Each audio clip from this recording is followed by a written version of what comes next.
Assalamualaikum teman-teman semua. Saya akan menyampaikan tentang studi kasus anak remaja berkebutuhan khusus yang mengalami retardasi mental. Baik, sebelumnya perkenalkan saya Fitriana Ayu Puspitasari, NIM 18070161134. Baik, sebelum kita masuk ke pembahasannya, kita harus tahu apa sih retardasi mental itu. Retardasi mental itu adalah kondisi di mana seseorang mengalami kelemahan dalam fungsi intelektual atau keadaan intelijensi yang kurang. Baik, kita masuk ke identitas subjek. Subjek merupakan anak ketiga dari 3 bersaudara. Subjek sekarang duduk di kelas 1 SD di sekolah luar biasa C. Subjek berasal dari keluarga yang sederhana.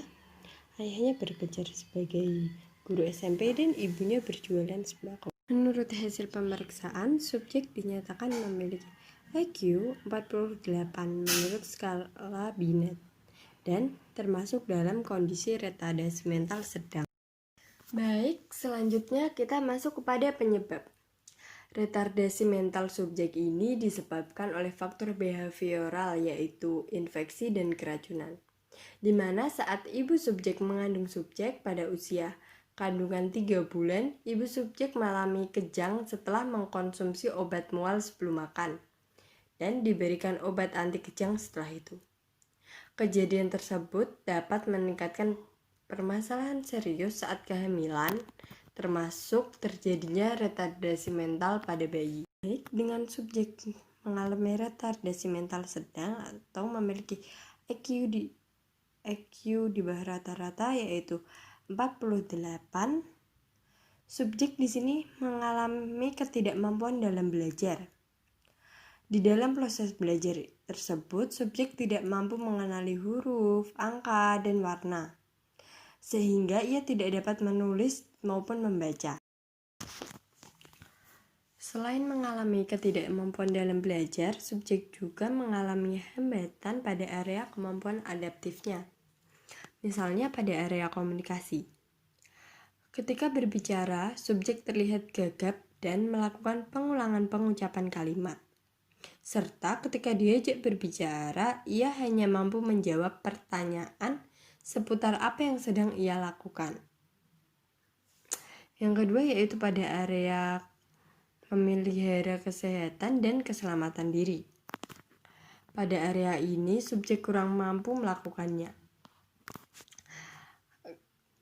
Karena dibuktikan dengan subjek seringkali jatuh dalam bermain sepeda. Meskipun begitu, ia masih tetap ingin bermain sepeda. Baik, selanjutnya yaitu terdapat keterampilan belanja. Pada keterampilan belanja ini, subjek sama sekali tidak pernah melakukan aktivitas tersebut dan ia juga tidak mengenal uang. Dan apabila subjek ingin berbelanja atau membeli sesuatu, misalnya jajan, ia akan dibantu oleh nenek atau orang tuanya. Yang keempat yaitu keterampilan domestik. Dalam keterampilan domestik ini, subjek juga tidak mampu melakukannya. Misalnya membersihkan rumah dan mencuci atau membersihkan peralatan dapur. Namun, subjek mau menutup jendela dan mengangkat jemuran ketika diminta oleh ibu subjek. Oke, selanjutnya kita masuk pada hambatan keterampilan sosial. Pada hambatan keterampilan sosial ini, subjek kesulitan untuk menjalin interaksi dengan teman sebaya maupun lingkungannya. Baik, dan yang terakhir masuk pada hambatan perkembangan motorik. Pada hambatan perkembangan motorik ini, subjek masih belum mampu menulis dengan benar dan mewarnai dengan baik. Di balik hambatan dan kekurangan yang dialami oleh subjek juga memiliki kelebihan, yaitu subjek mau mendengarkan dan mengikuti perintah orang lain. Misalnya ibunya, ayahnya, ataupun neneknya, ataupun saudaranya, subjek mau mengikuti apa yang mereka perintahkan. Dan Subjek juga cukup mampu dalam memenuhi kebutuhan sehari-hari, misalnya makan sendiri, mandi, berpakaian sendiri, dan lain sebagainya. Baik, kita masuk pada sikap masyarakat sekitar. Pada penuturan sang ibu, subjek sering dibully oleh teman sebayanya dan juga ada beberapa anak yang tidak mau berteman dengannya, tetapi ada juga yang mau berteman.